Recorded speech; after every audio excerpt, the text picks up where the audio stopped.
जी नमस्कार साथियों। Good morning प्यारे दोस्तों। आज की जो हमारी क्लास है उसमें टॉपिक चल रहा है अलंकार। और अलंकार के भेदों में हम अर्था अलंकार के भेद कंप्लीट कर रहे हैं। अर्था अलंकार के भेद। अर्था अलंकार में अब तक जो हमने कंप्लीट किया वो है उपमा अलंकार। इसको हम इससे पहले जो हमारी कल क्लास हुई उसमें हम कंप्लीट कर चुके हैं। आज हमें उत्प्रेक्षा अलंकार, रूपक अलंकार, विरोधाभास अलंकार, विरोधाभास अलंकार, भ्रांतिमान अलंकार, भ्रांतिमान अलंकार आदि बहुत सारे अलंकारों के बारे में कॉन्सेप्ट को क्लियर करना है। यहाँ पर उपमा की तमाम कंडीशन आपको बताई जा चुकी हैं और आज जो हम शुरू करेंगे वो करेंगे प्यारे दोस्तों दूसरा अलंकार है हमारा और वो है उत्प्रेक्षा। उत्प्रेक्षा अलंकार में उत्प्रेक्षा शब्द का जो शाब्दिक अर्थ होता है वो होता है संभावना, अर्थात उसको हम कहते हैं पॉसिबिलिटी। तो यहाँ हमें ध्यान रखना है कि जहाँ भी उपमान व उपमेय के बीच में संभावना हो, जहाँ उपमान व जहाँ उपमान में उपमेय की संभावना, उपमान में उपमेय की संभावना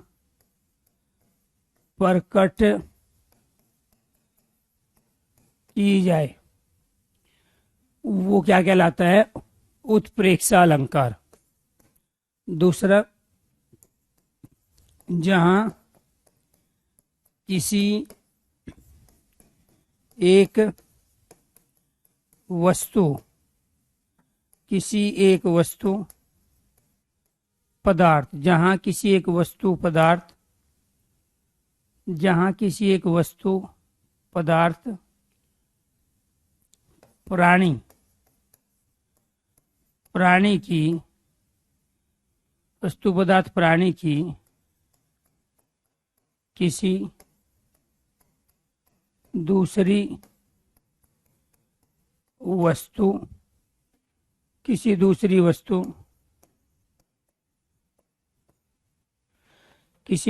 वस्तु पदार्थ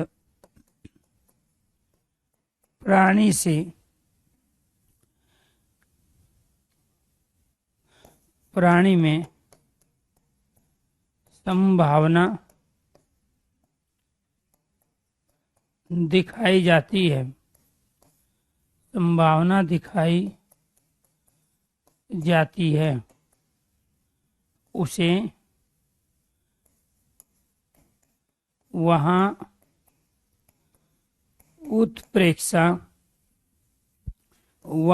उत्प्रेक्षा अलंकार होता है। तीसरा पॉइंट,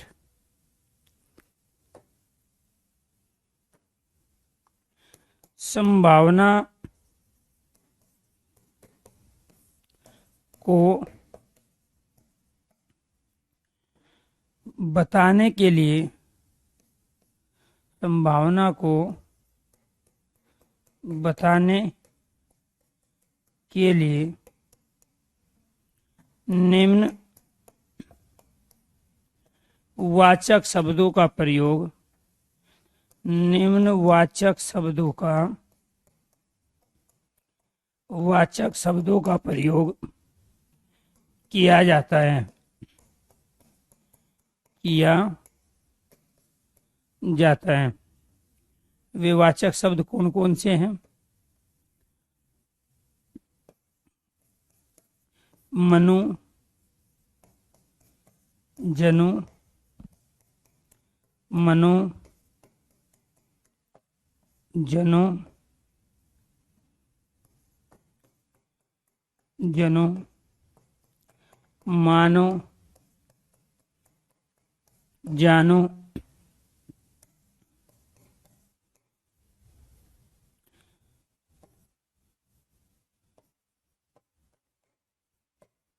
मन हो, जन हो, चूंकि, ताकि, जिससे कि,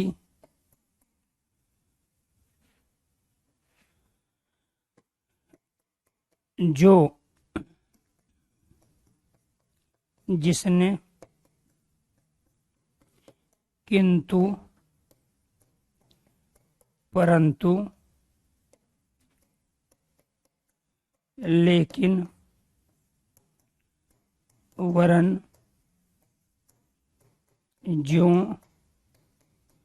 त्यों आदि। तो आपको ये ध्यान रखना है प्यारे दोस्तों, यहाँ जो कंडीशन हमें दिखाई गई वो कंडीशन हमारी ये है कि उत्प्रेक्षा अलंकार संभावना को प्रकट करने के लिए प्रयोग में लाया जाता है। तो जहाँ किसी एक वस्तु की किसी दूसरी वस्तु से, किसी एक व्यक्ति की किसी दूसरे व्यक्ति से, किसी एक प्राणी की, कोई जीव है, जंतु है, जानवर है, पक्षी है, किसी दूसरे पक्षी से उसकी संभावना को प्रकट अगर करते हैं तो वहां उत्प्रेक्षा अलंकार होता है। उनमें से जो व्यक्ति, वस्तु, पदार्थ पहले मौजूद होता है, जिसकी पहले से प्रसिद्धि होती है, जो पहले से विद्यमान होता है, उपस्थित होता है, उसको उपमान कहते हैं, और जो बाद में आता है उसको उपमेय कहते हैं। जहां उपमान में उपमेय की संभावना प्रकट की जाए वो भी उत्प्रेक्षा अलंकार है। और ये दोनों ही डेफिनेशन है, वो उसकी मर्जी कि वो उपमान उपमेय के आधार पे पूछे या वो व्यक्ति, वस्तु, पदार्थ के आधार पे पूछे। दोनों ही इसके डेफिनेशन हैं और इसका शाब्दिक अर्थ उत्प्रेक्षा का संभावना होता है। और ये जो तीसरी जो लाइन है, अगर आप इसको समझ लो तो आप लाइफ में कभी भी उत्प्रेक्षा अलंकार गलत नहीं करोगे। तो यहाँ संभावना को बताने के लिए, संभावना को बताने के लिए निम्न वाचक शब्दों का प्रयोग किया जाता है, जैसे मनु, जनु, मनो, जनो, मनो, जनो, मानो, जानो, मन हूँ, जन हूँ, चूंकि, ताकि, जिससे कि, जो, जिसने, किंतु, परंतु, लेकिन, वरन, ज्यों और त्यों। अगर आपको इनमें से कोई भी एक शब्द किसी भी पंक्ति में, किसी भी सेंटेंस में दिखाई देता है तो वो सेंटेंस, वो पंक्ति उत्प्रेक्षा अलंकार का ही उदाहरण होती है। तो वो क्या होगा? उत्प्रेक्षा अलंकार का उदाहरण। तो ये क्या कहलाए? हमारे उत्प्रेक्षा अलंकार। अगर यहाँ तक चीजें क्लियर हैं और मेरी आवाज आप तक क्लियर पहुंच रही है तो आप एक बार ओके कीजिए, यस कीजिए।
तो उत्प्रेक्षा अलंकार के बारे में आपको बताया जा रहा है दोस्तों। उत्प्रेक्षा का शाब्दिक अर्थ संभावना होता है।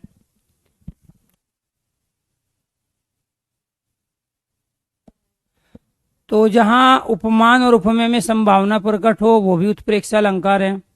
और इस संभावना को प्रकट करने के लिए अवधि और वर्ज्य जो भाषा है, आपको ये ध्यान रखना है, उसमें हम मनु जनु मनो जनो मानो जानो मनु जनहु यहाँ तक हम शब्द प्रयोग करते हैं। अगर हमें कोई पंक्ति अवधि या वर्ज्य भाषा में दी और उसमें अलंकार पूछ रहा है और उसमें अगर उत्प्रेक्षा अलंकार है, तो ये उसकी मजबूरी है कि वो इनमें से किसी एक शब्द का प्रयोग जरूर करेगा। लेकिन अगर वो खड़ी बोली में है पंक्ति, वो सेंटेंस खड़ी बोली में है, तो फिर चूंकि ताकि जिससे कि जो जिसने किंतु परंतु लेकिन वरन ज्यों त्यों का प्रयोग करेगा। अगर इन तीनों में से आप कोई एक चीज भी याद रख पाए तो इसका मतलब है कि आप उत्प्रेक्षा अलंकार को सही करके आओगे। एग्जाम्पल देख लेते हैं। जैसे सोवत ओढ़े पीत पट,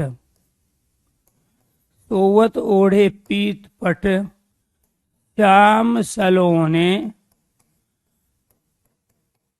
गात, मनहु नीलमणि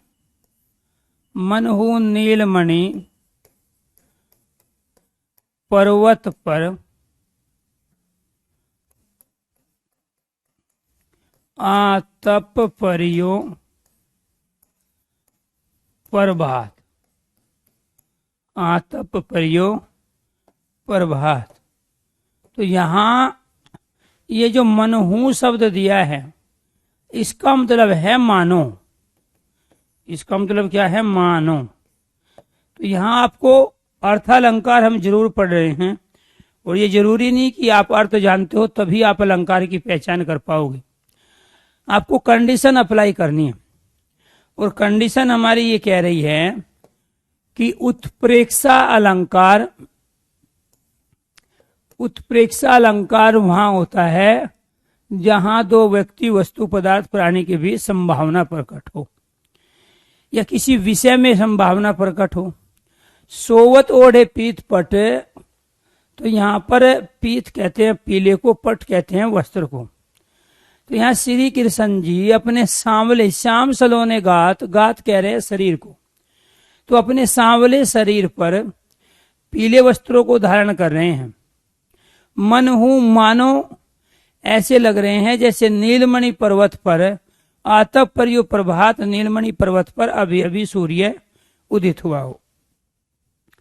तो यहाँ आपको ये ध्यान रखना है प्यारे दोस्तों, श्री कृष्ण जी का पीले वस्त्रों को धारण करना और सुबह सुबह की सूर्य की जो पीली पीली किरणें हैं, उनका आपस में एक दूसरे से संभावना को प्रकट कर रहे हैं।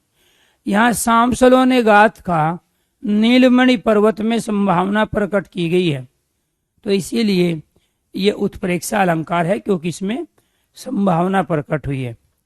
दूसरी चीज, इसमें मनहु आया है, और मनहु का मतलब मानो हो। आपने देखा होगा जब मैथ के कोई टीचर आपको मैथ पढ़ा रहे हो और उसमें वो कई बार संभावना को, पॉसिबिलिटी को प्रयोग करते हैं, और उसके लिए बार बार एक शब्द प्रयोग करते हैं, माना कि ये एक्स है चूंकि ये एक्स है। तो वो माना कि एक्स है चूंकि एक्स है, वो भी संभावना को प्रकट करना चाहते हैं। और जहां संभावना होगी वहां उत्प्रेक्षा अलंकार होगा। अगर यहां तक आपको चीजें क्लियर है कि ये उत्प्रेक्षा की कंडीशन है और ये उसका एग्जाम्पल है, और आपको ध्यान रखना इन शब्दों में से, इनमें से कोई भी एक अगर आता है तो वो उत्प्रेक्षा अलंकार ही बनाता है। क्लियर? आपको ये शॉर्ट ट्रिक है, इसी को आपको ध्यान रखना है। चलो जी आगे बढ़ते हैं। रूपक अलंकार, तीसरा क्या है हमारा? रूपक अलंकार। रूपक अलंकार कहाँ होगा? जहां समानता होगी, जहां समानता, अभेद और अभिन्नता, जहां समानता, अभेद, अभिन्नता का वर्णन हो दो व्यक्ति, वस्तु, पदार्थ में, वहां पे प्यारे दोस्तों रूपक अलंकार होता है।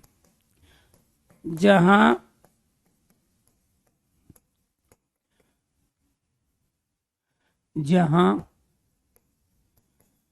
उपमेय की उपमान से, उपमेय की उपमान से समानता प्रकट हो, समानता प्रकट हो, जहां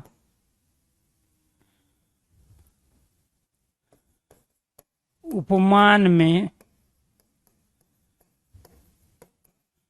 उपमेय का अभेद आरोप हो, वहां रूपक अलंकार होता है। तीसरा, जहां किसी एक वस्तु, पदार्थ, विषय का दूसरी वस्तु, पदार्थ,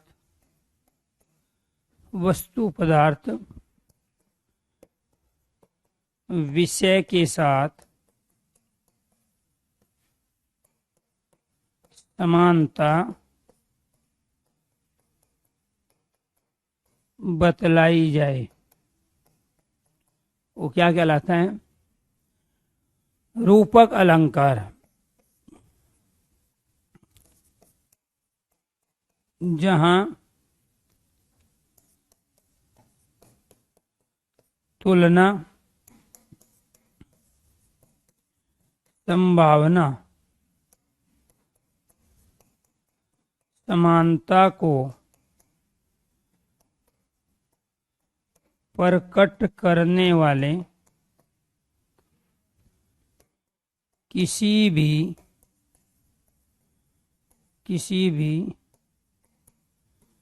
वाचक शब्द, किसी भी वाचक शब्द का प्रयोग न किया जाए। इन चार में से कोई एक चीज आपको याद रखनी है तो आप इसको पहचान लोगे। पहले एक बार आप इसको रीड कीजिए। जैसे ही आप इसको रीड करोगे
जी क्लियर हुआ।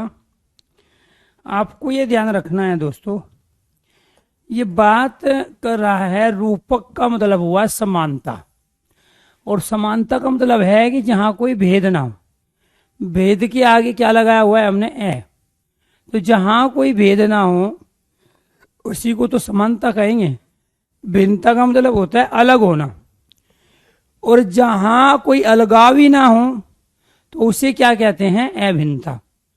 अर्थात इसमें एक रूपता पाई जाती है। क्या पाई जाती है, एक रूपता पाई जाती है दो अलग अलग चीजों में। तो जहां एक रूपता का वर्णन हो, समानता अभेद अभिन्नता का वर्णन हो, वहां क्या होता है, रूपक अलंकार। वहां क्या होगा दोस्तों, रूपक अलंकार होगा। तो जहां उपमेय की उपमान से समानता हो, उपमेय क्या है, जो वस्तु बाद में प्रसिद्ध हो, जो प्रकृति ना हो। उपमान जो प्रकृति हो। जहां उपमान में उपमेय का अभेद आरोप हो, अर्थात जबरदस्ती उपमेय को उपमान बनाने की कोशिश हो। जहां किसी एक वस्तु पदार्थ विषय का दूसरी वस्तु पदार्थ विषय के साथ समानता बताई जाए। जहां तुलना संभावना समानता को प्रकट करने किसी भी प्रकट करने के लिए किसी भी प्रकट करने के लिए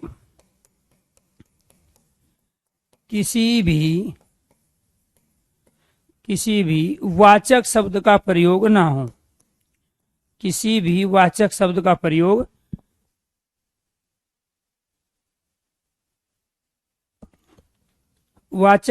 प्रयोग न किया जाए। अब मान के चलो उसको उपमा को प्रदर्शित करना है, तो उपमा को प्रदर्शित करेगा तो वो क्या है, तुलना दिखाएगा, और तुलना के लिए सात से ऐसी समान सरिस का प्रयोग करेगा। अगर उसे संभावना प्रकट करना है तो वो मनु मानो जनु जानो का प्रयोग करेगा। और जब समानता ही दिखाई जाती है तो समानता के लिए तो हम किसी वाचक शब्द का प्रयोग करते ही नहीं। तो ना तो जहां तुलना हो, ना संभावना को प्रकट करने वाले या समानता को बताने वाले कोई शब्द ही ना है। वे सारे के सारे एग्जाम्पल रूपक अलंकार के होते हैं। मैं उत्प्रेक्षा, रूपक और उपमा, इन सब के एग्जाम्पल एक साथ लेता हूं।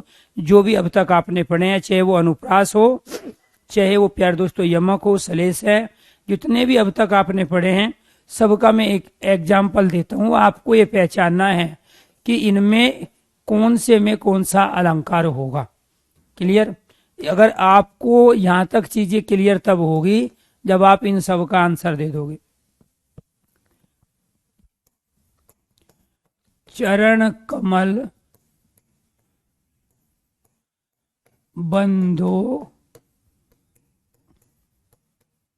हरियाई, बताओ जी इसमें कौन सा अलंकार है। दूसरा, एक राम घनश्याम ते एक राम घनश्याम थे चातक तुलसी दास। एक राम घनश्याम थे चातक तुलसीदास। चरण सरोज पाखरन लागा। फोर्थ, मैया में तो चंद्र खिलौना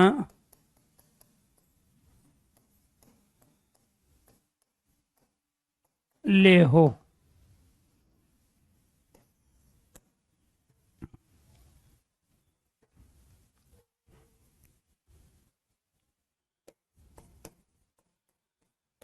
पायो जी मैंने प्रेम रतन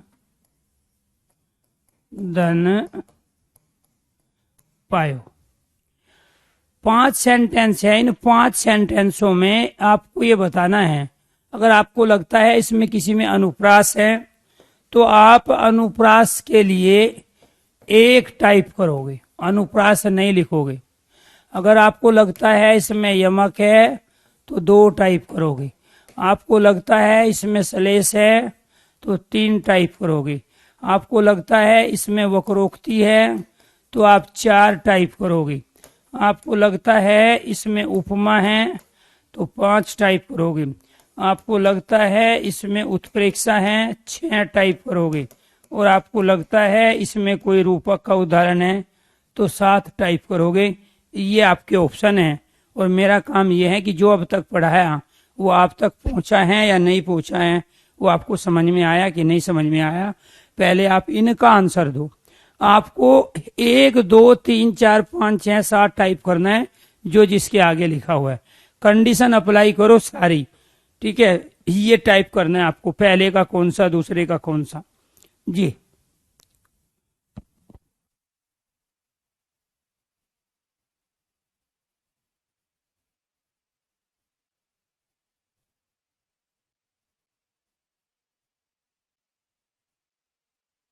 वेरी गुड, बहुत अच्छे। सभी को आंसर देना है, जितने भी बच्चे लाइव है सबको आंसर देना। आप गलती करो, मैं सिखा रहा हूं, ठीक है। आप जितना भी गलती करोगे उतना ही जल्दी सीखोगे।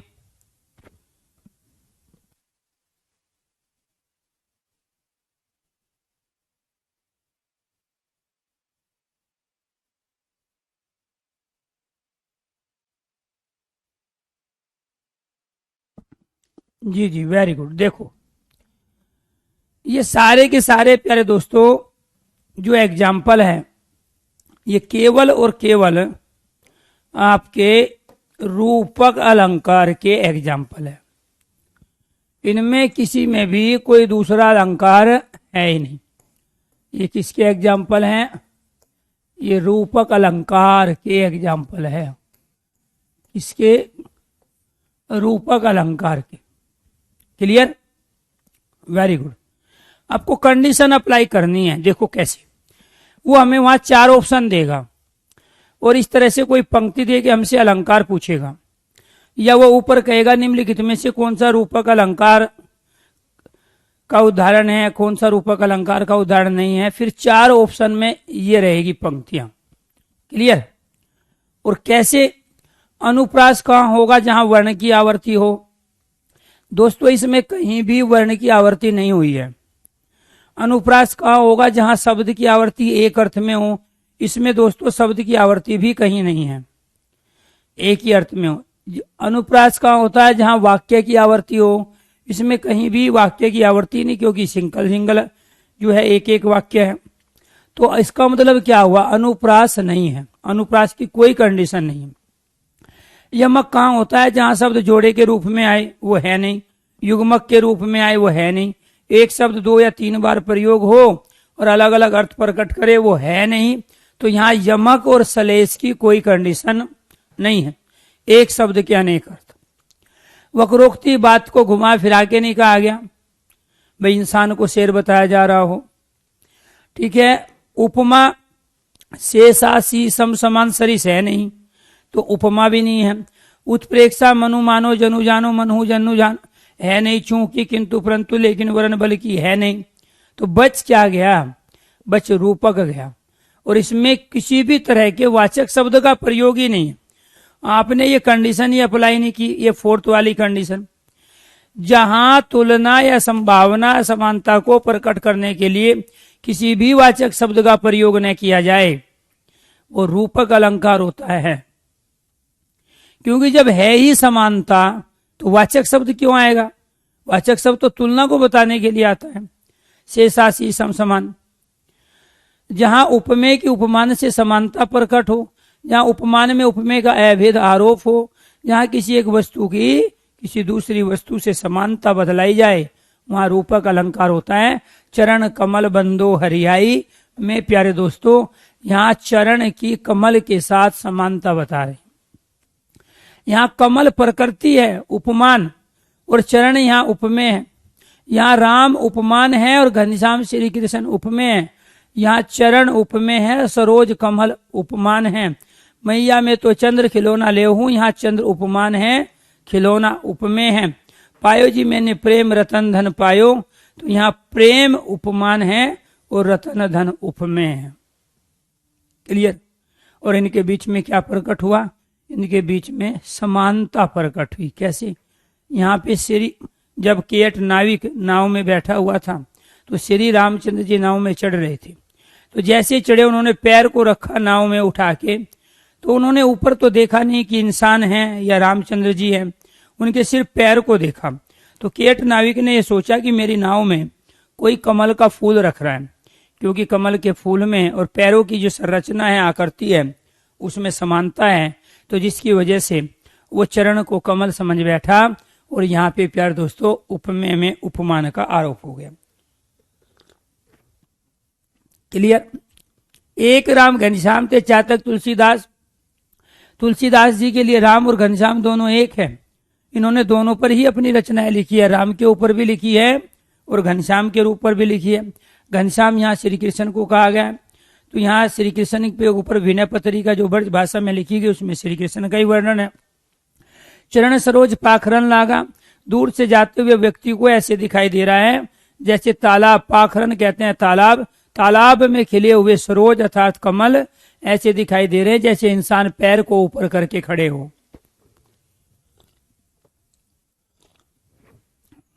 इसीलिए आपको यह ध्यान रखना है कि यहाँ दो अलग अलग चीजों में समानता प्रकट की गई है। मैया में तो चंद्र खिलौना ले हो। पहले दिन यशोदा माता घर का काम करने के लिए श्री कृष्ण को खिलौना दे देती है। वो खेलता रहता है लेकिन वो खिलौना तोड़ देता है। उसके बाद में खिलौना घर में है नहीं, माता को काम करना है। लेकिन क्या हुआ, परात में पानी भर के और उसमें चंद्रमा की परछाई डाल के उसको बोल दिया कि तेरा खिलौना है, खेल ले। तो जो चंद्रमा की परछाई पानी में दिखाई दे रही थी, श्री कृष्ण जी पानी में हाथ डालते थे, वो पानी हिलता था तो उसमें चंद्रमा की परछाई भी हिलती थी। तो श्री कृष्ण जी ने उस चंद्रमा की परछाई को अपना खिलौना मान के वो खेलता रहा। लेकिन जब दूसरे दिन वो उठा, उसको वो खिलौना आसमान में दिखाई दिया और मैया से बोला, मैया मैं तो चंद्र खिलौना ले हूं, अर्थात मुझे तो चंद्र वाला खिलौना चाहिए। हालांकि चंद्रमा अलग चीज, खिलौना अलग। लेकिन जब पहले दिन उसकी परछाई से खेल रहा था तो वो क्या है, दोनों में अलगाव नहीं कर पाया। दोनों में एक रूपता थी, दोनों में समानता थी। इसलिए चंद्रमा को अपना खिलौना बता रहा है। पायो जी मैंने प्रेम रतन धन पायो, प्रेम मिल गया तो अब रतन धन की आवश्यकता नहीं है। यहाँ प्रेम प्यारे दोस्तों उपमान है और रतन धन उपमेय है। और दोनों में क्या बताई गई है, समानता प्रकट की गई है। और जहाँ समानता होगी, जहाँ अभेद होगा, अभिन्नता होगी, एक रूपता होगी, वहीं पर क्या होंगे, रूपक अलंकार होंगे। अगर यहाँ तक की सारी चीजें आपने समझ ली है तो प्लीज रिक्वेस्ट है आपसे, आप ओके कीजिए, यस कीजिए। उसके बाद फिर आगे की कंडीशनों को समझते हैं। कितने हो गए हमारे अर्थ अलंकार में? 3। चौथा क्या है? अतिशोक्ति अलंकार। अतिशोक्ति अलंकार कहाँ होता है? अतिशोक्ति अलंकार जहां बढ़ा चढ़ाकर कहा जाए। अतिशोक्ति का मतलब होता है बढ़ा चढ़ाकर कहना, बढ़ा चढ़ाकर कहना। Thank you. देखो जी, जहां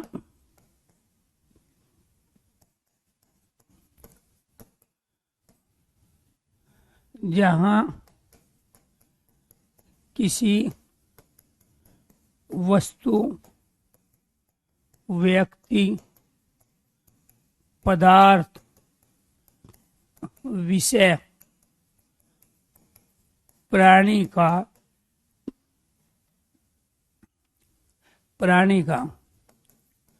बढ़ा चढ़ाकर,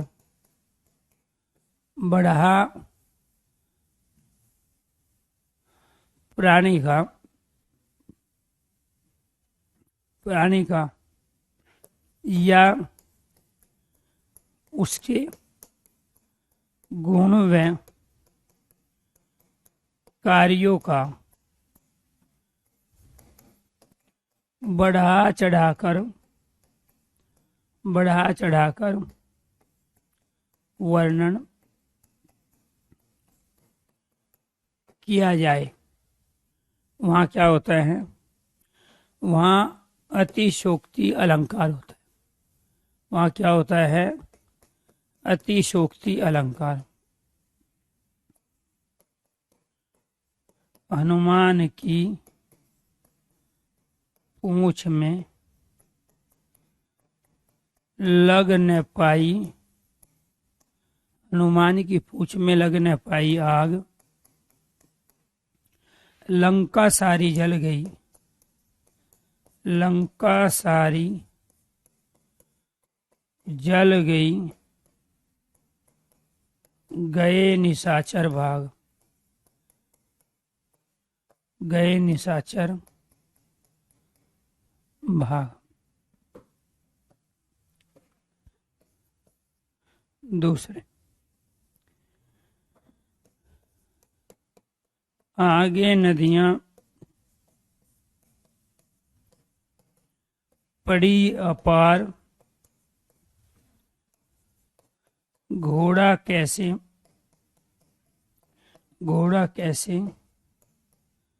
जाए पार, राणा ने सोचा इस पार, राणा ने सोचा इस पार, तब तक घोड़ा था उस पार। ये क्या है, अतिशोक्ति अलंकार।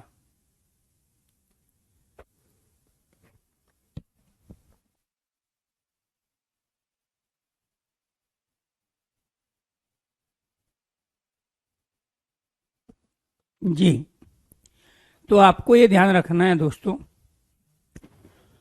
अतिशोक्ति का अर्थ ही बढ़ा चढ़ा कर कहना है। और ये जरूरी नहीं है कि केवल इसमें गुणों को ही बढ़ाया जाए, उसके अवगुणों को, उसके दोषों को भी बढ़ाया जा सकता है।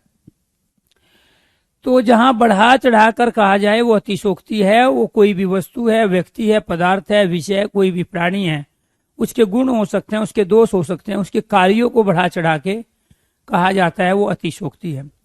हनुमानी की पूंछ में लगने पाई आग, पहली पंक्ति में हनुमानी की पूंछ में आग नहीं लगी है, लेकिन बिना आग लगे लंका सारी जल गई और गए निशाचर भाग। निशाचर कह रहे हैं यहाँ राक्षस को।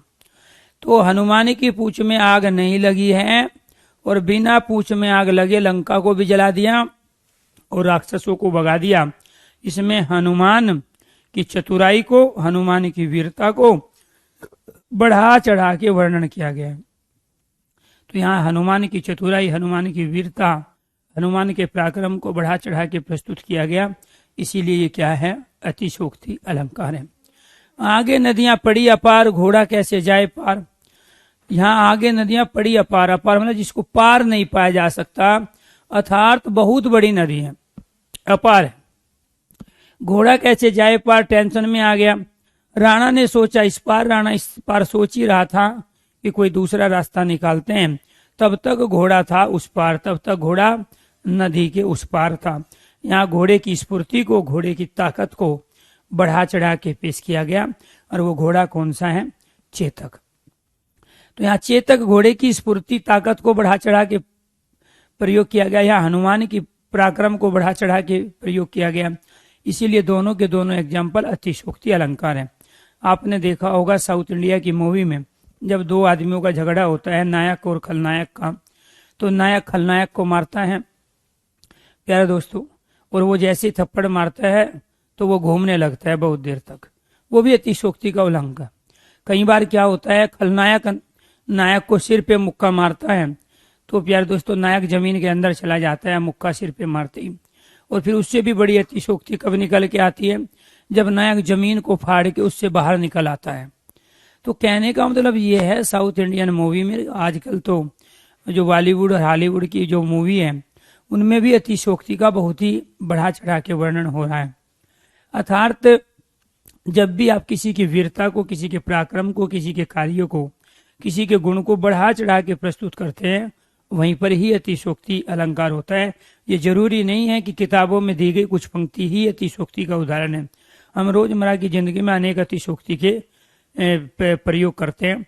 जैसे जब भी आप लोगों की शादी होगी तो दोनों पक्ष से, चाहे वर पक्ष है दुल्हन पक्ष है, दोनों साइड से, लड़के वालों की साइड से लड़के वालों की साइड से हमेशा अतिशोक्ति में ही बात होगी। और वो अतिशोक्ति 1 साल तक चलती रहती है। 1 साल बाद पता चलता है कि कहाँ कहाँ अतिशोक्ति का प्रयोग किया गया था।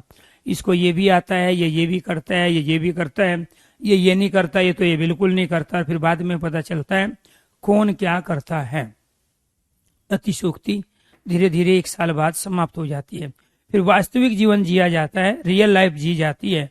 और यही भारतीय संस्कृति की अपनी पहचान है कि हम अपने को किसी से हीन नहीं समझते, अपने से कमजोर नहीं समझते हैं। तो हम अपने को जितने हैं उससे थोड़ा अपने को ऊपर आंकते हैं, बड़ा करके आंकते हैं, ठीक है, अपना वैल्यू और ज्यादा लगाते हैं। लेकिन बाद में प्यारे दोस्तों उसको प्राप्त करने की जो कोशिश होती है वो भारतीय संस्कृति की ही पहचान है। तो अतिशोक्ति में बात कहना, अतिशोक्ति का वर्णन करना ये कोई बुरा नहीं है, अच्छा है। क्योंकि आप सामने वाले को बोल दोगे कि मैं ये काम कर दूंगा तो स्वाभाविक बात है, बेशक आपको ना आता हो लेकिन वो आपका उस कार्य करने की कोशिश करोगे, उसको सीखोगे। और जब आप सीखोगे तो आपके अंदर स्किल डेवलप होगा। तो अतिशोक्ति का प्रयोग करना चाहिए, लेकिन ऐसी अतिशोक्ति का प्रयोग नहीं करना चाहिए जिससे दूसरे का ज्यादा नुकसान हो जाए। तो ये क्या है हमारा अतिशोक्ति अलंकार। 5वां क्या है दोस्तों हमारा विरोधाभास। विरोधाभास अलंकार। विरोधाभास अलंकार कहाँ होता है? जहां वास्तविक विरोध ना हो, केवल विरोध का आभास हो। विरोधाभास अलंकार जहां वास्तविक विरोध न, जहां वास्तविक विरोध न हो, केवल विरोध का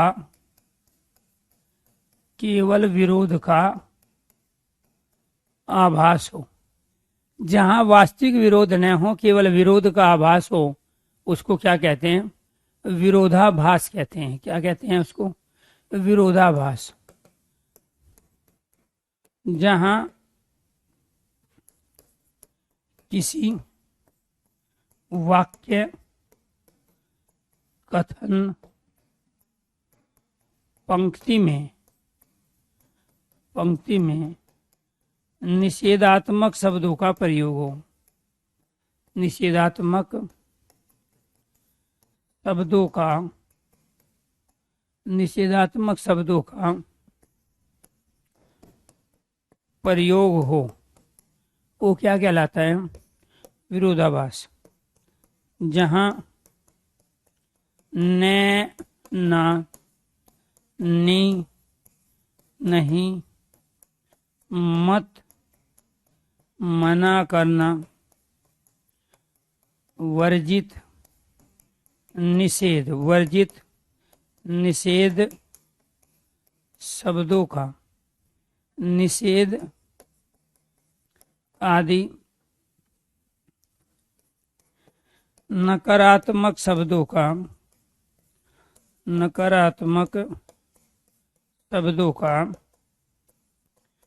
प्रयोग हो, वो क्या कहलाता है? विरोधाभास अलंकार कहलाता है। जैसे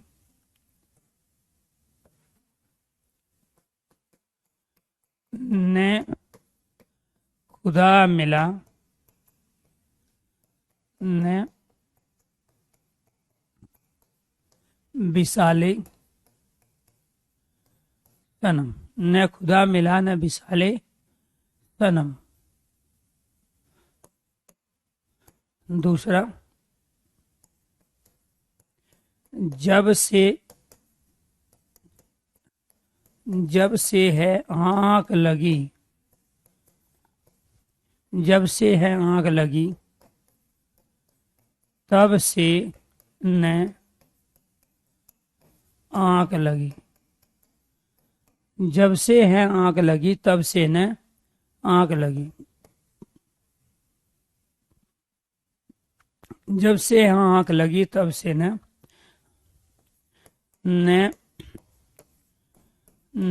खुद सोया, न खुद सोया और न मुझे सोने दिया। न खुद सोया और न मुझे सोने दिया। ये सब क्या है? शोर मत करो, यहाँ गाड़ी खड़ी करना, यहाँ गाड़ी खड़ी करना सख्त मना है। यहाँ से प्रवेश निषेध है। यहाँ से प्रवेश निषेध है। धूम्रपान करना, यहाँ धूम्रपान करना वर्जित है। आपने देखा होगा जगह जगह दीवारों पे लिखा होता है कि यहाँ ये काम करना मना है, अर्थात दीवार पे लिखा होता है यहाँ पेशाब करना मना है, उसके बावजूद भी लोग नहीं मानते हैं। तो इसका मतलब ये हुआ कि ये वास्तविक विरोध नहीं है, केवल विरोध का आभास है। हर बंडल पर बीड़ी सिगरेट जितने भी प्यारे दोस्तों नशे के पदार्थ हैं उन पे सब पे लिखा होता है कि ये कैंसर कारक है, ये हानिकारक है, और इसको पीना, इसको खाना, जैसे गुटखा है, खैनी है, ये सारी चीजें इनको खाना पीना स्वास्थ्य के लिए हानिकारक है या वास्तव में ये नुकसानदेह है। उसके बावजूद भी लोग खाते भी है, पीते भी है। ऐसे यहाँ धूम्रपान करना वर्जित है लिखा है, फिर भी लोग धूम्रपान करेंगे। यहाँ से प्रवेश निषेध है। 18 साल से कम उम्र के जो बच्चे हैं उनको आप किसी भी तरह का नशीला पदार्थ बेच नहीं सकते हैं।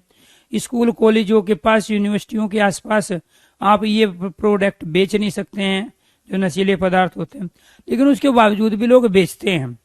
तो इसका मतलब क्या हुआ? वास्तविक विरोध नहीं है, वो विरोध का आभास है। अगर हम वास्तविक विरोध ये कहें, जैसे यहाँ गाड़ी खड़ी करना सख्त मना है, उसके बावजूद भी लोग वहां पे पार्किंग करते हैं। लेकिन जहां ये लिखा होता है यहाँ गाड़ी खड़ी करने पर 5,000 रुपया जुर्माना लगेगा, गाड़ी खड़ी करने पर आपकी गाड़ी का टायर निकाल लिया जाएगा, पहिया निकाल लिया जाएगा, गाड़ी खड़ी करने पर पंचर कर दिया जाएगा, वहां कोई भी गाड़ी खड़ी नहीं करेगा, क्योंकि वो वास्तविक विरोध नहीं है, वो केवल विरोध है। तो वास्तविक विरोध का मतलब क्या हुआ कि जहां वास्तविक विरोध न होकर केवल विरोध का आभास दिखाया जा रहा हो। न खुदा मिला न विशाले सनम मिले, दोनों कह रहा है, खुदा मिला फिर यहाँ विशाले सनम, और अगले पल उसको मना भी कर रहा है। तो न खुदा मिला न विशाले सनम, तो ये क्या है प्यारे दोस्तों? ये विरोधाभास अलंकार है। ये क्या है? विरोधाभास अलंकार। जब से है आंख लगी तब से न आंख लगी, ये कह रहा है खुद आंख लगी है, अगले पल मना भी कर रहा है। न खुद सोया, न खुद सोया और न मुझे सोने दिया, तो यहाँ सोने की क्रिया हुई लेकिन मना कर रहा है। शोर मत करो, यहाँ पे मत आ गया, फिर भी शोर होता है। गाड़ी खड़ी करना सख्त मना है। तो यहाँ पर जो ये नए आया है, ये जो नया आया है, यहाँ पर जो ये नया आया है, यहाँ पर इसमें जो नए का प्रयोग किया गया, यहाँ मत का प्रयोग किया गया। यहाँ गाड़ी खड़ी करना सख्त मना है, यहाँ पे जो मना है, यहाँ निषेध, यहाँ वर्जित, ये शब्द हमें बताते हैं कि ये सारे के सारे एग्जाम्पल विरोधाभास के हैं, जहां वास्तविक विरोध नहीं है, केवल विरोध का आभास होता है। उसको कहते हैं विरोधाभास अलंकार। ये क्या है? विरोधाभास अलंकार। यहां तक चीजें क्लियर है? अगर ये चीजें समझ में आ गई है तो आप एक बार ओके कीजिए, यस कीजिए। यहां तक क्लियर है? धर्मेंद्र, श्रीश, सौरभ, करण, जी, निधि, मुकेश, सत्यम, आकाश, विशाल, विपुल, अश्वनी, अर्चना, पूजा, प्रीति, प्रियंका। सारे डाउट भाग रहे हैं? चलो अच्छी बात है। ठीक जी, जिनका नाम नहीं लिया है अब कमेंट स्टार्ट हो गए हैं, उनका नाम बाद में लेंगे। जी जी जी, वेरी गुड वेरी गुड। ये जरूरी है, देखो अलंकार एक ऐसा टॉपिक है, आप बार बार तो इसको पढ़ोगे नहीं। हाँ, तो यूपी पुलिस के लिए आज 6 बजे RYPP में राकेश यादव पब्लिकेशन जो है आपका एक वीडियो बना रहा हूँ कि आपका बैच कब आ रहा है, उसकी फीस क्या रहेगी, कौन कौन उसमें टीचर पढ़ाएंगे। तो आज 6 बजे शाम को आप लाइव होइए और वहाँ अपने सारे क्वेश्चंस का जवाब लीजिए। उसमें बताएंगे कि सिलेबस क्या है, कैसे किस तरीके से आपको ये रणनीति बना के कामयाब होना है। जी जी, MPSI का धर्मेंद्र कोशिश करेंगे जरूर, ठीक है, कि बैच ले आएंगे जब ऐसी बात है। ठीक, वैकेंसी दिसंबर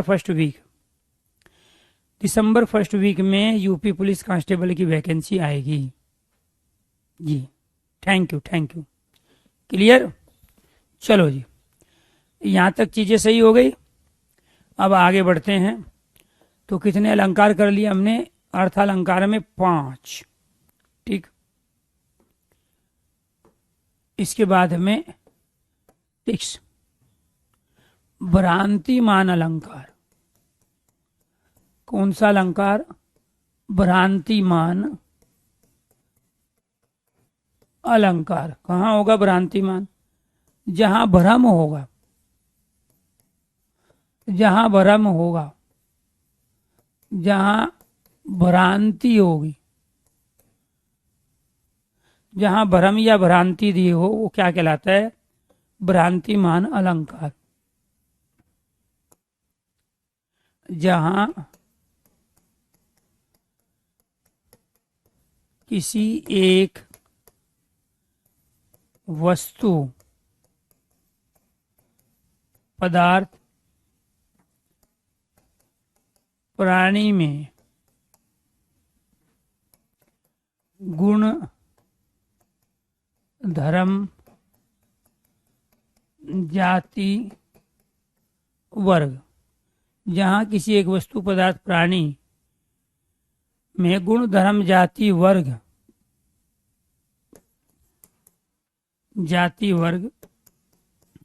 रंग, रूप, आकृति, रंग, रूप, आकृति, आकृति के कारण एक का दूसरे में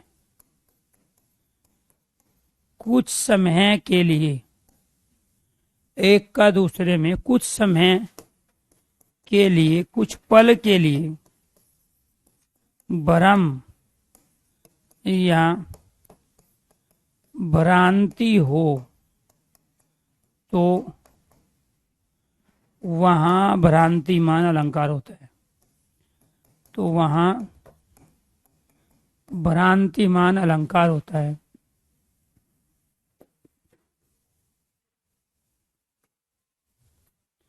तो वहां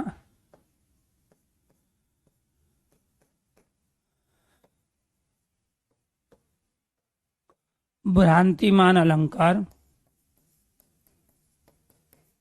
अलंकार होता है। पहली कंडीशन। दूसरी कंडीशन, जहां किसी पंक्ति में समझकर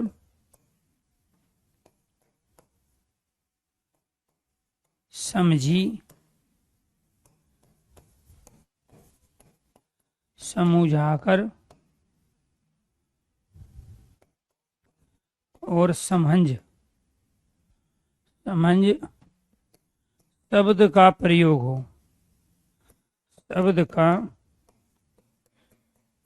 हो, वहां भ्रांतिमान अलंकार होता है। अगर आप इस चीज को समझ गए तो भ्रांतिमान अलंकार भी आपका कंप्लीट हो गया।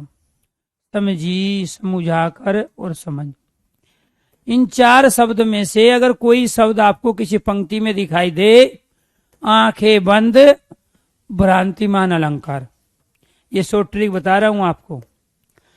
तो जहां किसी एक वस्तु, पदार्थ, प्राणी में गुण, धर्म, जाति, वर्ग, रंग, रूप,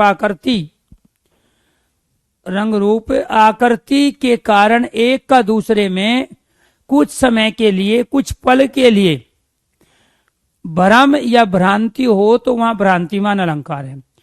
पहले भ्रम होगा और अगले ही पल, कुछ सेकंडों के बाद, कुछ समय के बाद वो भ्रम टूट भी जाता है। भ्रांतिमान और संदेह अलंकार में यही अंतर है। संदेह अलंकार में वो संदेह, वो संशय, वो डाउट बना रहता है लास्ट तक, लेकिन भ्रांतिमान में पहले भ्रम होता है और अगले पल वो भ्रम और भ्रांति टूट भी जाती है। और ये भ्रम और संदेह क्यों होता है? क्योंकि दो अलग अलग व्यक्ति, वस्तु, पदार्थ, प्राणी, विषय है, लेकिन वो किसी भी आधार पर, गुण के आधार पर, जाति के आधार पर, रंग रूप के आधार पे या किसी भी आधार पर जब उनमें कुछ समानताएं दिखलाई देती है तो हम एक को दूसरा समझ लेते हैं, और जब वो भ्रम के कारण समझते हैं तो वो भ्रांतिमान होती है, जबकि है नहीं। जैसे फॉर एग्जाम्पल, आप मार्केट में गए और आपने अपने किसी दोस्त को देखा और आप चिल्ला रहे हो अमित अमित अमित अमित, लेकिन अमित जो है वो सुने नहीं रहा है, वो आगे जा रहा है। आप थोड़ा सा दौड़े और जाके उसके पीठ पीछे मारा खींच के, अरे हम चिल्ला रहे हैं यार, आप सुने नहीं रहे हो, हम अमित अमित चिल्लाए जा रहे हैं। तो वहां जैसे ही वो लड़का पीछे घूमा और आप कह रहे हो भाई साहब sorry sorry sorry sorry sorry, तो आपको क्या हुआ? पहले उस इंसान में, जो कि राहुल था, अमित का भ्रम पैदा हो गया, क्योंकि राहुल और अमित की जो कदकाठी थी, उसका जो रंग रूप था, उसकी जो चाल ढाल थी, उसके जो नैन नक्श थे, वो अमित के जैसे थे, लेकिन था वो राहुल। और जैसे ही वो घूमा और घूमते ही आपने देखा कि ये तो अमित नहीं है, तो प्यारे दोस्तों, उसी पल आपका जो भ्रम टूटा है उसी को कहते हैं भ्रांतिमान अलंकार। तो भ्रांतिमान अलंकार कहां होगा? भ्रांतिमान अलंकार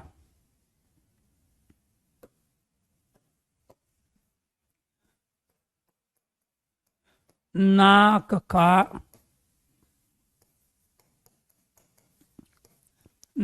का मोती, नाक का मोती अधर की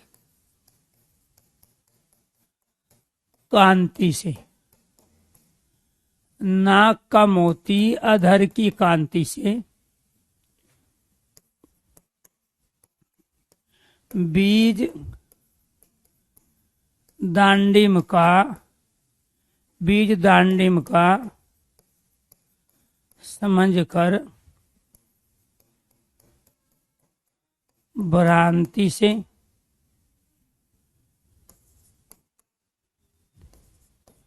देखता ही रह गया सुकमौन। अब देखो इसको कैसे पहचानोगे? हम अर्थालंकार पढ़ रहे हैं, और अर्थालंकार में जरूरी नहीं कि आप अर्थ निकालो तभी आप अलंकार की पहचान कर पाओगे, बता पाओगे। एक तो इसमें जो ये समझकर शब्द आया है, ये हमें बताता है कि ये भ्रांतिमान है। जहां किसी पंक्ति में समझकर आ जाए, समझी आ जाए, समझाकर आ जाए या समझ आ जाए, वो क्या कहलाता है? वो कहलाएगा हमारा भ्रांतिमान अलंकार। क्या कहलाता है? भ्रांतिमान अलंकार। दूसरा, जहां भ्रम हो, भ्रांति हो, जहां भ्रम या भ्रांति हो, उसको भी हम क्या कहते हैं? भ्रांतिमान अलंकार। तो नाक का मोती, कोई लेडीज है, नाक में मोती पहने हुई है। अधर कहते हैं होठ को, होठ की क्रांति से होठ उसके क्या है? लाल है। होठ लाल लाल है। अब वो जो लाल परछाई है होठ की, वो उसके नाक के मोती पे पड़ रही है। और एक पेड़ पर सुक अर्थात तोता बैठा है। सुक को क्या कहते हैं? तोता। तो सुक अर्थात तोता, तोता बैठा है एक पेड़ पर, और वो उसको क्या समझ लेता है? बीज दांडिम का। दांडिम कहते हैं अनार को और बीज कहते हैं दाने को। तो वो उसको अनार का दाना समझ लेता है, पेड़ से उड़ता है और उसके नाक पे झपट्टा मारता है अनार का दाना सोच के, और उसके नाक में जो मोती है उसको उखाड़ के ले आता है। देखता ही रह गया सुखमोहन। उसको क्या था? उसको ये था कि वो अनार का दाना है, उसको चबाएगा, उसमें से रस निकलेगा। लेकिन वो अनार का दाना नहीं था, वो तो नाक का मोती था, धातु थी। तो उसमें से रस नहीं निकलता है, और जब रस नहीं निकलता है तो उसका भ्रम टूट जाता है और वो क्या हो जाता है? मौन हो जाता है। क्या हो जाता है? वो मौन हो जाता है। यहाँ पे भ्रांति भी दिया है, और जब भ्रांति है तो भ्रांतिमान होगा। यहाँ पे समझकर भी दिया है, जब भ्रम और भ्रांति ना हो तो समझकर, समझवाकर और समझ जरूर प्रयोग करता है। इसीलिए आपको कंडीशन अप्लाई करे, डेफिनेशन अप्लाई करे या शॉर्ट ट्रिक अप्लाई करे, इनको ही अप्लाई करके आपको ये सारे के सारे अलंकारों की पहचान करनी है। ज्यादा दिमाग नहीं लगाना है। ज्यादा दिमाग लगाएंगे तो विद्वान लेखक और साहित्यकार बन जाएंगे, और थोड़ा सा हल्का दिमाग लगा के काम कर लेंगे तो घर में एक नौकरी आ जाएगी। भ्रांतिमान अलंकार कितने हो गए? 6। आगे बढ़ते हैं। 7वां प्रतीप अलंकार। कौन सा अलंकार? प्रतीप अलंकार। कहां होगा? प्रतीप का अर्थ होता है उल्टा। प्रतीप का अर्थ क्या होता है? उल्टा। जहां उपमान को उपमेय, जहां उपमान को उपमेय बना दिया जाए, बना दिया जाए। दूसरा, जहां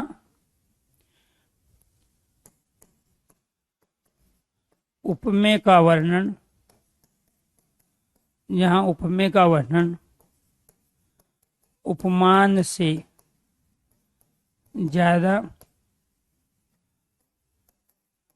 बढ़ाकर किया जाए, वो क्या कहलाता है? प्रतीप अलंकार। जैसे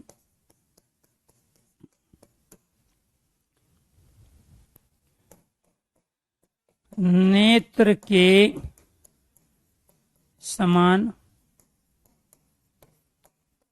कमल है। अब ये तो सबने सुना है, कमल के समान नेत्र होते हैं। तो कमल नाजुक होता है, नेत्र भी बड़े नाजुक होते हैं। कमल में पगडंडी है, नेत्र के भी ऊपर प्यारे दोस्तों पलके होती है। तो यहाँ जो हम कह रहे हैं नेत्र के समान कमल है, कमल के समान नेत्र कहे तो कमल नयन अपने आप में शब्द हम प्रयोग करते हैं। तो कमल नयन का मतलब क्या हुआ? हमारे नयन कमल के समान है। तो यहाँ तो उपमान को उपमेय कहा गया, उपमेय को उपमेय कहा गया, लेकिन इसमें क्या कर दिया? इसमें नेत्र के समान कमल है, तो उपमान के स्थान पर उपमेय को रख दिया और उपमेय के स्थान पर उपमान को रख दिया। इसी को कहते हैं प्रतीप। प्रतीप का मतलब होता है उल्टा, अर्थात जहां उपमान उपमेय को उल्टा कर दिया जाए, बदल दिया जाए एक दूसरे के स्थान पर, उसको कहते हैं प्रतीप अलंकार। क्या कहते हैं? प्रतीप अलंकार कहते हैं। तो राइट आंसर क्या हुआ? राइट आंसर हुआ आपका प्यारे दोस्तों प्रतीप अलंकार। तो यहां आपको ध्यान रखना है, जब हम कमल नयन कह रहे हैं, इसमें भी तो पूछ सकता है इसमें कौन सा है। तो जब कमल के समान नयन कह रहे हैं, और जहां कमल के समान नयन है प्यारे दोस्तों, तो वहां समान का प्रयोग किया, और जहां हमने समान का प्रयोग किया वहां तुलना हुई, और जहां तुलना हुई वहां उपमा अलंकार है। लेकिन नेत्र के समान का कमल है, ये प्रतीप अलंकार का उदाहरण है। 8वां, 8वां क्या है? विभावना अलंकार क्या है? विभावना अलंकार कहाँ होगा जी विभावना अलंकार? जहां बिना कारण के कार्य हो, जहां बिना कारण के कार्य की उत्पत्ति हो,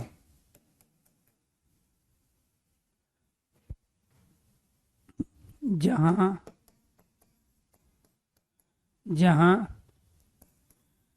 बिना साधन के साध्य की प्राप्ति दिखाई जाए।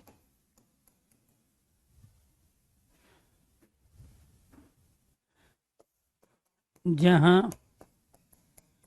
बिना मूल तत्वों के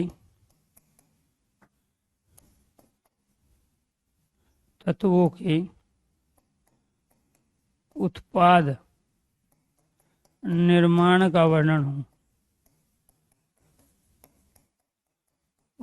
हो। मान के चलो घड़े को बनाने के लिए हमें मिट्टी की आवश्यकता है, चाक की आवश्यकता है, कुम्हार की आवश्यकता है, डंडे की आवश्यकता है, पानी की आवश्यकता है, लेकिन ना मिट्टी है फिर भी घड़ा बन रहा है। उसी को कहते हैं विभावना। बादल कहीं है नहीं और बारिश हो रही है। बारिश के लिए बादल चाहिए। बादल क्या है? कारण। बारिश क्या है? कार्य। बिना बादल के बारिश हो रही है, उसी को विभावना कहते हैं। जहां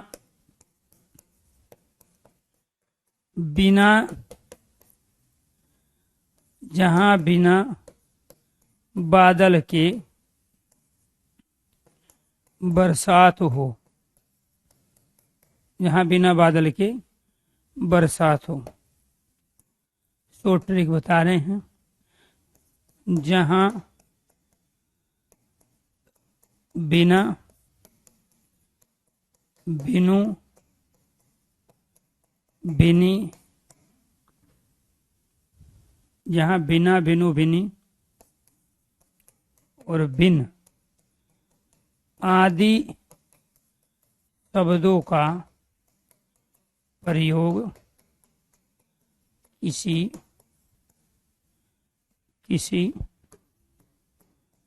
पंक्ति में किया जाए,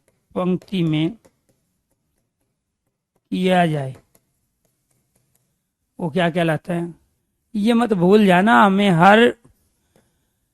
हर एक अलंकार में आपको एक एक शॉर्ट ट्रिक दे रहा हूं। अगर आप डेफिनेशन भूल जाते हो और आपको ये पता है जहां बिना बिनु बिनी बिन आ जाए, आंखें बंद, विभावना अलंकार। जहां पर प्यारे दोस्तों नेत्र के समान कमल उल्टा हो, उपमेय का वर्णन उपमान से ज्यादा बढ़ा दिया। जहां कहां गया? जहां समझकर समझाकर समझ आ जाए भ्रांतिमान। तो हर इसमें मैंने चाहता तो एक डेफिनेशन लिखता है, वर्बली बोलता और आगे बढ़ जाता। ठीक है, तो ये क्या है? सारे पांचों की पांचों विभावना की। और वो स्टेटमेंट भी पूछता है। अब तक के जितने भी उदाहरण मैंने लिए हैं वहां पे पंक्ति देके आपको अलंकार पूछा जाता है। लेकिन ये जो विभावना है, मानवीकरण है, प्रतीप अलंकार, इनको ज्यादा डेफिनेशन पूछी जाती है। वो दे देगा जहां बिना साधन के साध्य। साध्य क्या है? लक्ष्य है। साधन क्या है? जो कारण है, जो हेतु है, जो वस्तु है, जो पदार्थ है। तो जहां बिना साधन के साध्य लक्ष्य की प्राप्ति दिखाई जाए, जहां बिना कारण के कार्य की उत्पत्ति हो, जहां बिना मूल तत्वों के उत्पाद का निर्माण दिया जाए। मूल तत्व है नहीं और प्यारे दोस्तों आपने कोई वस्तु बना ली, कोई वस्तु का निर्माण कर लिया, अर्थात जहां बिना बादल के बरसात हो, वो सब क्या कहलाता है? विभावना। फार्म भरा नहीं था, भर्ती हो गई। पेपर दिया नहीं था, भर्ती हो गई। विभावना अलंकार है। और पेपर दिया था, भर्ती नहीं हो पाए, तो वो विशेष सोक्ति अलंकार है। वहां विशेष कारण रह गया जिसकी वजह से प्यारे दोस्तों आपका सिलेक्शन नहीं हो पाया। लेकिन आपका सिलेक्शन होगा। आप मेहनत करो और ये पांचों की पांचों कंडीशनों को याद रखो, क्योंकि स्टेटमेंट वाले क्वेश्चन भी होते हैं। निम्नलिखित में से कौन सा विभावना अलंकार से संबंधित कथन है, कौन सा विभावना अलंकार से संबंधित कथन नहीं है। इसका एग्जाम्पल देखिए क्या होता है। बिनु पग चले सुने बिनु काना, बिनु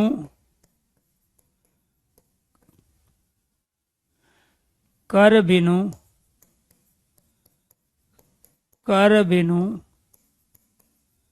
कर्म करे विधि नाना। ये किसका एग्जाम्पल है? ये एग्जाम्पल है विभावना का। विभावना अलंकार कैसे बताएंगे? इसमें भी बिनु का प्रयोग हुआ है, यहाँ भी बिनु का प्रयोग हुआ है, यहाँ भी बिनु का प्रयोग हुआ है, और जहां बिनु भिन्न बिना आ जाए वो विभावना अलंकार है। क्लियर? हाँ, तो बिनु पग चले, पैर है नहीं चल रहा है, बिना कारण के कार्य हो रहा है। बिन सुने बिनु काना, कान है नहीं, सब कुछ सुनाई दे रहा है, बिना कारण के कार्य हो रहा है। कर कहते हैं हाथ को, हाथ है नहीं लेकिन प्यारे दोस्तों सारे काम कर रहा है, वो भी विधि नाना अनेक प्रकार के कर्म कर रहा है। तो यहां जहां पे बिना बिनु बिनु आ जाए, ये सारे के सारे क्या कहलाते हैं? ये सारे के सारे कहलाते हैं प्यारे दोस्तों विभावना अलंकार। तो कितने पढ़ लिए आपने? 8 पढ़ लिए। इससे आगे की जो चीज है कब पढ़ोगे? इससे आगे की चीज करेंगे कल। तो दोस्तों आज के लिए इतना ही। सभी दोस्तों को नमस्कार। कल फिर मिलते हैं आपको अर्थ अलंकार के बचे हुए कुछ भेदों के साथ, और कल एक नया टॉपिक भी कंप्लीट कर लेंगे हम, और वो है रस। तो अलंकार और रस कल कंप्लीट करेंगे। और साथ के साथ आपको ये ध्यान रखना है यूपी पुलिस कांस्टेबल के लिए क्या पढ़ना है, क्या नहीं पढ़ना है, कैसे तैयारी करनी है। आज शाम को 6 बजे हम लाइव होंगे। क्या प्यारे दोस्तों RYP जो यूट्यूब चैनल है कैरियर ऐप का, उस पे हम वो क्लास देंगे, और जो भी यूपी पुलिस की तैयारी करना चाहता है वहाँ पे आइए, जरूर उन सब चीज़ों से अवगत होइए। और साथ के साथ फिर लेखपाल पे भी एक वीडियो बनाएंगे, उसमें भी बताएंगे किन चीज़ों का आपको ध्यान रखना और कैसे आपको तैयारी करनी है। मैं केवल हिंदी नहीं पढ़ाता हूँ, हिंदी के अलावा भी जो दूसरे सब्जेक्ट हैं, ठीक है, उनकी मुझे बहुत ही बारीकी समझ है। और पेपर का एक लंबा अनुभव मुझे रहा है, क्योंकि मैं टीचिंग प्रोफेशन में ही पिछले 15 साल से काम कर रहा हूँ। तो उससे मुझे ये पता चला है ऑफलाइन और ऑनलाइन पढ़ाते समय कि सिलेक्शन कैसे होता है, और सिलेक्शन के लिए हमें क्या करना है और क्या नहीं करना चाहिए। तो जो अनुभव है वो अनुभव आपसे शेयर करेंगे। आज शाम को 6 बजे यूट्यूब पे आपकी क्लास कंटिन्यू होगी, जैसे कि आमतौर पे होती है। 8:30 बजे टीचिंग वाले बच्चों की होगी। वहाँ पे आज हम यूपी टेट का एक पेपर सोल्व कराएंगे आपको, और इसके साथ साथ फिर शाम को प्यारे दोस्तों 9:30 बजे विराम चिन्ह के हम बहुत बेहतरीन 60 क्वेश्चनों की प्रैक्टिस कराएंगे। और उसके अलावा विराम चिन्ह का कोई भी क्वेश्चन उन 60 क्वेश्चन के अलावा ना बनता है और ना कहीं पूछा जाना है। तो इसलिए अगर आप विराम चिन्ह से फ्री होना चाहते हो, Hindi by Arun sir YouTube channel आज शाम को सही 9:30 बजे हम प्यारे दोस्तों 40 मिनट में उन 60 क्वेश्चन को करके आपको विराम चिन्ह से भी फ्री कराएंगे। धन्यवाद दोस्तों।